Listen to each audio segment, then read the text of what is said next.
It's nice to see you again, Westchester. Thank you for subscribing.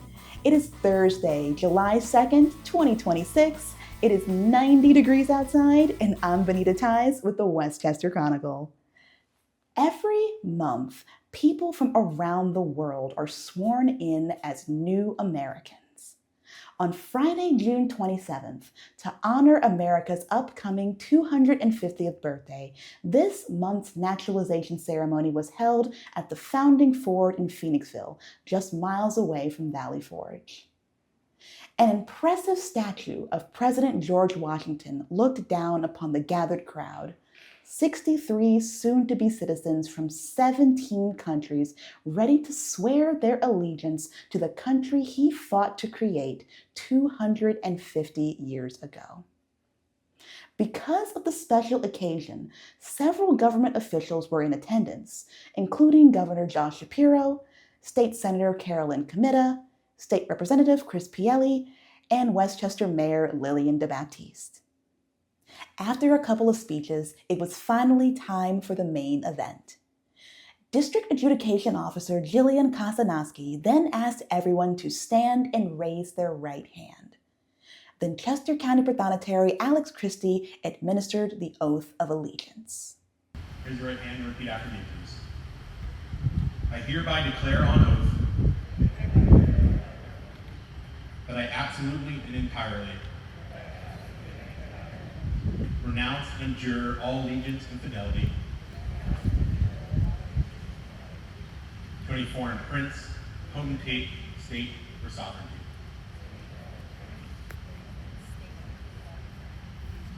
Of whom or which I have heretofore been a subject or citizen. That I will support and defend the Constitution and laws of the United States of America against all enemies, foreign and domestic, that I will bear true faith and allegiance to the same, that I will bear arms on behalf of the United States when required by law,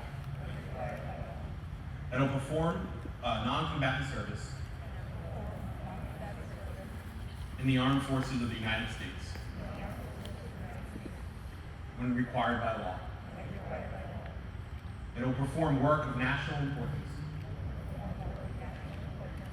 under civilian direction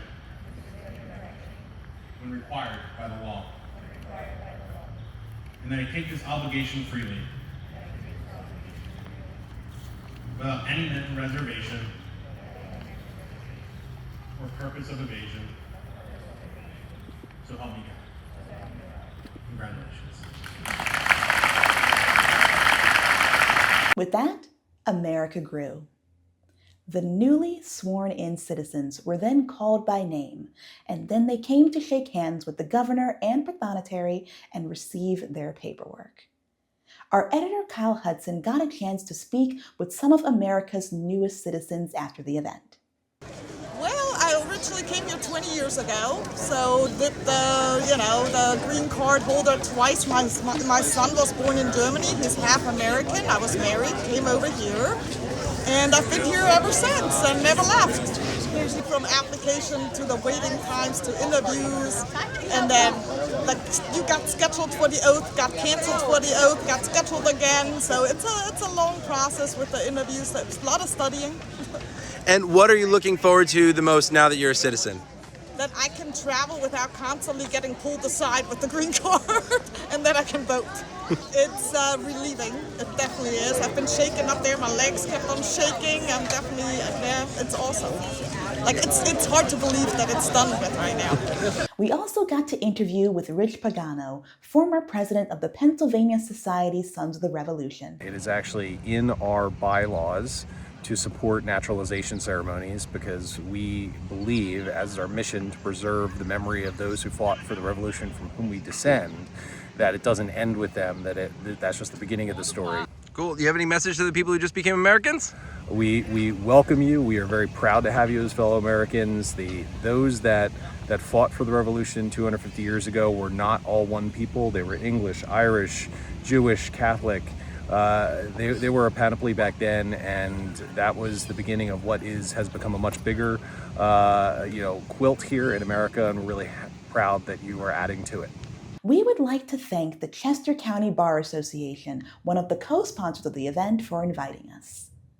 In 2024, the most recent year we have data available, 818,500 people became United States citizens, with the top 5 countries of origin being Mexico, India, the Philippines, the Dominican Republic, and Vietnam, respectively.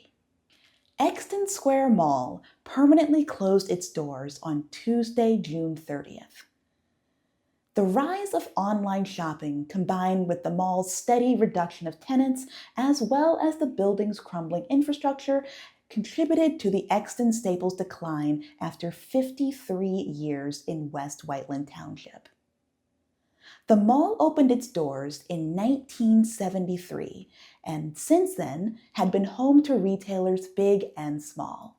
It had also become home to many local businesses and community groups, such as Brandywine Robotics and Downingtown Area Robotics, who brought STEM education to elementary, middle, and high school students, as well as Mainline Health Medical Center, which currently operates at the mall's southern entrance, which is accessible to many residents throughout the county due to its strategic placement on 3 of SEPTA's bus routes, 1 regional rail line, as well as the Chester Valley Trail. Exton Square Mall's remaining 3 businesses, Mainline Health, Boscov's, and Round 1, will remain open to the public. Exton Square Mall has a place in all of our hearts, as well as many across Chester County. Our editor, Kyle Hudson, stopped by the mall on Monday to chat with citizens visiting for the last time.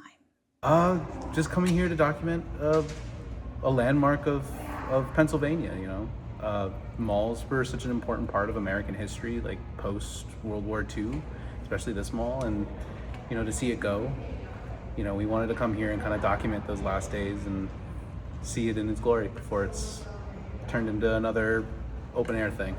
Well, we used to live in the area. My son over there used to work here at Dairy Queen, and I don't know, but it's kind of fascinating. It's kind of creepy at the same time, and I can see why they're getting rid of it, because everywhere I look, there's buckets. I guess it's leaking all over the place, but there used to be a Chinese restaurant that was right here that was probably the first place I ever had Chinese food, and it was pretty good. As you can see, I'm a food guy. But no, spending times with my friends, I was telling my brother as we were pulling into the mall that I probably made that right-hand turn into the mall 3 to 4 times a week when I was in high school, and it's just weird that it's now going to be gone, We used to hang around here every weekend, Friday through Sunday, every day. We come here at 5, leave when the mall closed. It was just, fun all around, honestly. And it didn't matter what time of year, and even though the mall has been, I hate saying it out loud, but dead for years, the people that were here were still really, really pleasant and really nice and enjoyable to be around, and everybody's singing and happy. And that's sort of what I miss most about having the mall full and just being able to see a bunch of people in one area versus just going into a store, going out, or buying on the internet. It's a lot of memories here, a lot of fun being at the mall, and a lot of fond memories of being with friends, and just thinking back to all those times. Actually talking to you now is making me think about it even more. So I'm gonna miss this place. It brings back some really fond memories, but it's kind of one of those everything happens for a reason, and all endings happen for a reason as well. An ending will open up a new door for you. So hopefully this closing and this ending opens up many doors for everybody like me who love this mall. The future of the Exton Square Mall property remains undetermined. The owners of the property, Abrams Realty and Development, had proposed an upgrade which would include demolishing the majority of the mall and replacing it with a mix of apartments, retail, and office spaces, similar to the King of Prussia Town Center. The project was rejected by West Whiteland Township in 2025 due to concerns regarding stormwater management and traffic in the already congested area. Abrams Realty and Development are currently suing the township, and the litigation is ongoing. While the FIFA World Cup is bringing folks together for their love of soccer, another world competition brought together lovers of music right here in town. The 250th World Association of Marching Show Bands held their USA Championship competition at Westchester University's John Farrell Stadium on Wednesday the 1st. Marching bands from 6 countries battled it out in the 100-degree heat for the chance of coming out on top on the world stage. The first half of the event was the field parade competition, in which 4 bands were judged for their precision, uniformity, and overall presence on the football field. Coming out on top was Germany's Großer Spielleute, with Sweden's Gota Leon band coming in second, Puerto Rico's Banda Escolar de Guayanilla in third, and England's Romford Drum and Trumpet Corps ending in fourth. The second half of the event was the field show competition, which featured 7 bands from 6 countries who were judged on overall music performance and visual effects. 4th place went to Sweden's Gota Leon. 3rd place went to Sound of Sun Prairie of Wisconsin. 2nd place was won by England's Rumford Drum and Trumpet Corps. And the championship title for the field show competition went to none other than Puerto Rico's Banda Escolar de Guayanilla. All of the contenders brought their best to the field, and all should be commended for the extraordinary feat of performing their complex routines across a college football field in full gear in 100-degree weather without missing a beat. Congratulations to all of the bands that traveled here to put on a show. You can learn more about the World Association of Marching Show Bands by going to wamsb.org. This weekend, people across the United States will come together on the 4th of July to celebrate America's 250th birthday. So start out the semi-quincentennial with Good Neighbor Day, which is an all-day event with competitions, rides, food vendors, and a closing fireworks show at 9:30. It is located in Downingtown at Kerr Park, located at 1 Park Lane. In Phoenixville, the Food Trucks and Fireworks event will be taking place at 501 Franklin Avenue from 5 p.m. to 9 p.m. Chesterbrook is celebrating with their Happy 250th Birthday America event at Wilson Farm Park, located at 500 Lee Road from 7 p.m. to 10 p.m. The event will be featuring the Chester County Band playing songs accompanied by the fireworks show. If you want to head to Philadelphia for the big party, you can check out Schoolhouse Rock Live at the National Constitution Center at 525 Art Street. The musical production is co-produced by the Temple University School of Theater and will be performed at 11 a.m., noon, 2 p.m., and 3 p.m. Freedom Fest 2026 will be taking place at Pleasant Hill Park in Philly from 5 p.m. to 9:30 p.m. and will feature carnival rides, live music, a kids zone, 2 beer gardens, and a fireworks display. And the One Philly Unity concert will be capping off the Wawa Welcome America Festival, which is still going on, by the way, at Benjamin Franklin Parkway. The One Philly Unity concert lasts from 5 p.m. to midnight and will feature performances by Christina Aguilera, The Roots, Jill Scott, Will Smith, and Jazzy Jeff. And that's all for today's episode. As always, we want to thank you for your time, and we hope to see you soon. Remember, if you want to subscribe to our weekly newspaper, click the link in the comments below. It's only $8 a month, and every penny goes directly towards supporting local news.